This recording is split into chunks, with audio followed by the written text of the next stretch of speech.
Hello everyone and welcome to Ministry of Cinema's web series, Film Genres in Hollywood. I'm Brother Weatherholt and I'll be your host on this journey into genre filmmaking.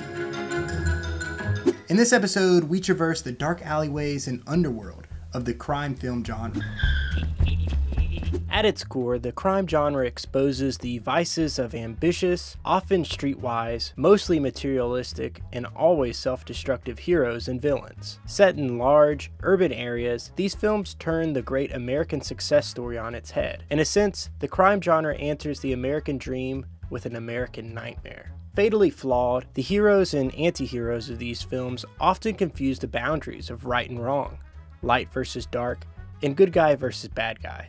In stark contrast to the Western, where the genre's early protagonists were almost entirely honorable, and only through the evolution of the genre did they develop more than single-sided goodness, the protagonists of crime films started out flawed and ambiguous. It's not until the release of D.W. Griffith's The Musketeers of Pig Alley that the crime genre really begins to take shape. The film starts with an intertitle stating, New York's Other Side, The Poor, and then follows with a few opening shots of Manhattan's ghetto. With this opening sequence, Griffith introduced us to an underworld setting that is essentially in every crime film since. What's more, the film closes by introducing another important theme. In its final shot, we see a criminal's hand passing some form of currency to a cop through a partly open door. Afterward, the title, Links in the Chain, appears. This obvious case of corruption provides the genre with the earliest example of its most significant themes, that the underworld and everyday world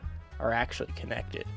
A decade later, Fritz Lang's two-part melodrama, Dr. Mabuse the Gambler, illustrates the exploits of a sinister, quasi-mystical crime boss. The popularity of the films helped catapult the developing genre and familiarize the audience with the criminal underworld. In 1927, Joseph von Sternberg's Underworld would further solidify the underworld theme as well as help establish another convention of the genre, that of telling the story from the criminal's point of view. 1 year later, the crime genre had its first sound film, The Lights of New York. The Lights of New York helped establish the genre's tradition of sharp dialogue and startling sound effects. However, not until the 1930s, when the scandals and exploits of the Prohibition era bred a gang of real-life criminals such as Al Capone, did the genre become entirely mainstream. Newspaper headlines supplied an endless string of narrative material, and the crime genre flourished. Leading Hollywood's crime film production, Warner Brothers earned a reputation for producing high-quality gangster pictures. Warner Brothers' success relied on its team of conscripted actors, Edward G. Robinson, James Cagney, and Humphrey Bogart. In 1931, Warner Brothers released two gangster masterpieces back-to-back. The first of the films, Mervyn LeRoy's Little Caesar, told the rise and fall of ambitious, ruthless Caesar Enrico. Edward G. Robinson's lead performance brought to life a ferocious megalomaniac, whose lust for esteem causes his downfall. The character is one of the best in the genre's history, establishing Robinson as the first real gangster star. 4 months later, Warner released The Public Enemy, its second film in its gangster one-two punch. Starring James Cagney as Tom Powers, an arrogant, misogynistic bootlegger, it was his first film, initiating a long career of one of crime's greatest actors. In 1932, United Artists responded to Warner Brothers with Scarface, The Shame of a Nation.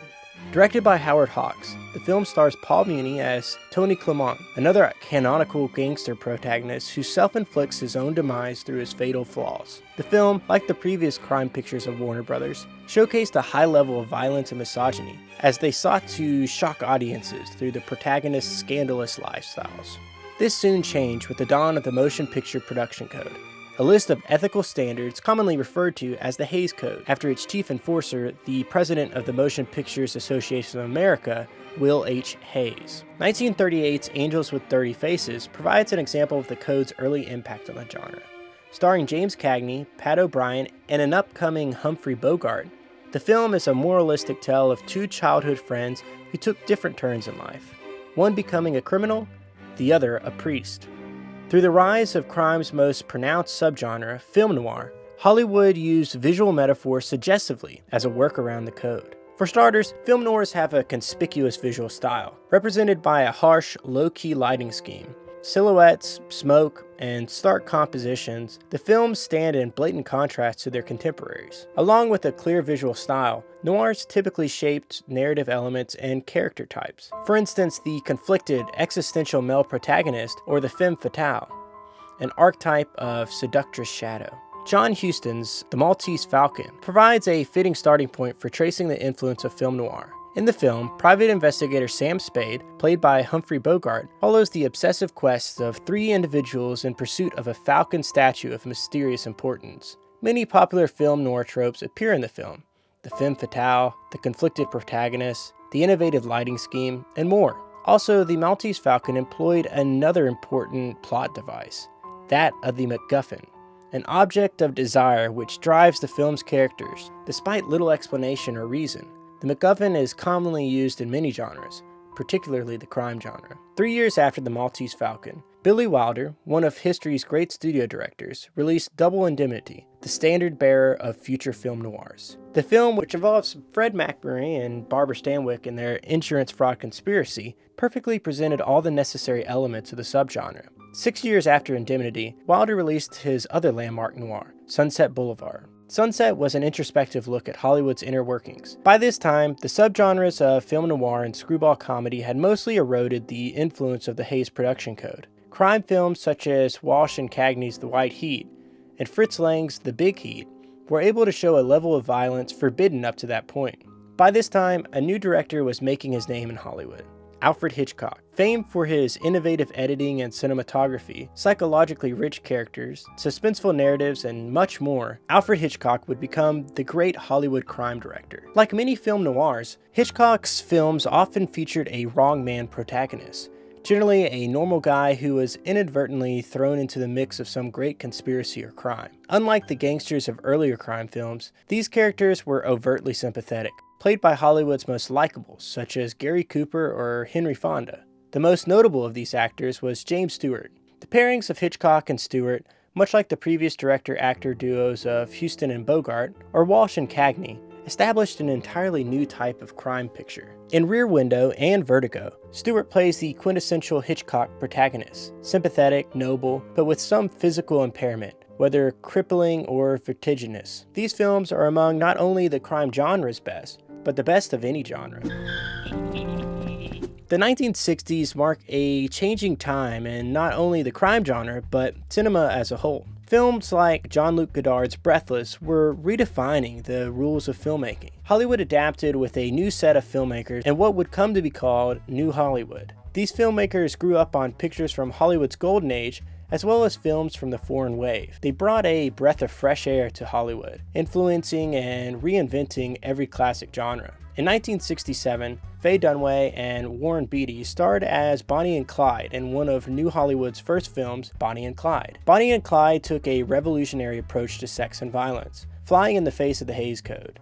The film would open the public to a new level of mature content, paving the way for another crime film, French Connection, to become the first R-rated film to win the Academy Award for Best Picture. Just a year later, a completely different crime film would take Best Picture. The Godfather, directed by Francis Ford Coppola and based on Mario Puzo's novel, hosts one of the greatest casts of all time, brilliant lighting and camera work, and emotionally rich characters, and an epic narrative. The film, as well as its sequel, was a critical and box office success, becoming a pop culture phenomenon with its unforgettable scenes and quotable lines. The Godfather series would catapult the careers of some of crime genre's greatest. Al Pacino, who played cruel, cynical Michael Corleone, would star in several acclaimed crime pictures. Reputed for his boundless energy and burst of anger, Pacino's on-screen personality contributed to the success of crime films such as Serpico, Dog Day Afternoon, and Carlito's Way.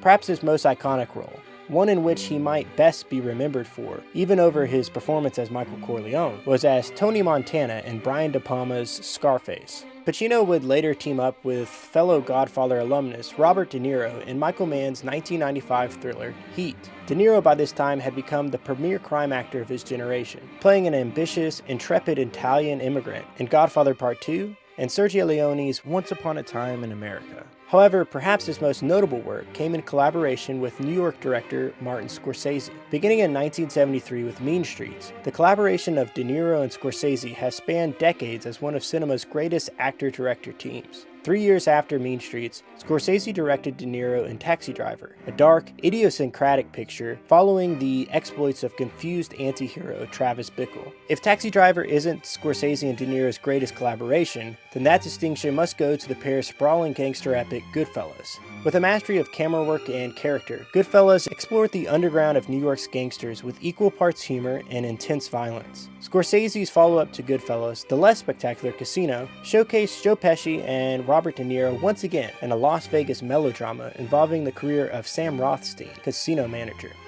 After these De Niro collaborations, Scorsese continued to make crime films. The director would team up with another actor, Leonardo DiCaprio, and again one of cinema's greatest pairings. Beginning with Gangs of New York, Scorsese's new pupil gave a second wind to the later portion of his career. Perhaps the duo's most notable work was The Departed, a much different type of crime picture for Scorsese. Instead of New York, Departed took the setting of South Boston in a sprawling cops and gangster drama. The Departed, a bold, fearless crime picture, was only made possible by the innovative gangster films of the 90s, particularly those from the radically creative mind of director Quentin Tarantino. Tarantino's first film, Reservoir Dogs, highlighted a job gone wrong by professional criminals who turn on each other in a quest to reveal the undercover cop among the group. After Reservoir Dogs, Tarantino helmed Pulp Fiction, a film featuring an entirely new type of gangster. With the film's edgy dialogue, unorthodox plot, and innovative edit, Pulp Fiction deconstructed the crime picture, boldly opening the doors to new ways to approach the genre. One of the most lasting impacts of Pulp Fiction came with the characters. Historically, the crime picture revolves around a few types of protagonists, depending on the era. In its early years, crime largely involved the gangster in his rise and fall from the criminal underworld to power. Crime pictures later went through a mafia phase,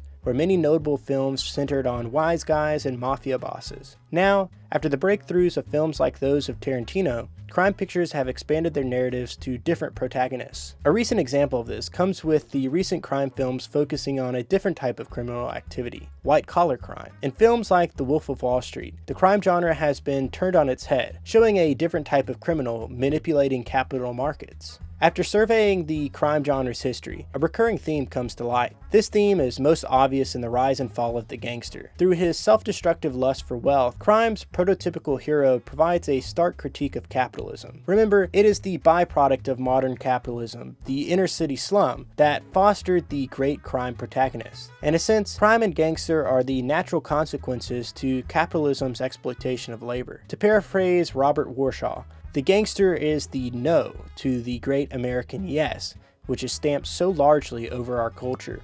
But it is in their similarities that the criminal provides the sharpest critique of capitalism. An old joke asks, what is the crime of robbing a bank compared to the crime of founding one? More often than not, it is the gangster who shines as the capitalist at his finest, an ambitious, talented profiteer who understands above all the accumulation of wealth.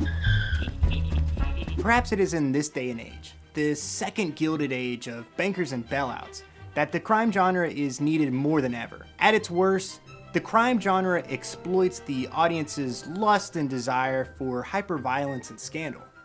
But at its best, the crime genre reminds us that gangsters reside on both sides of the law, and that crime is only a matter of perspective.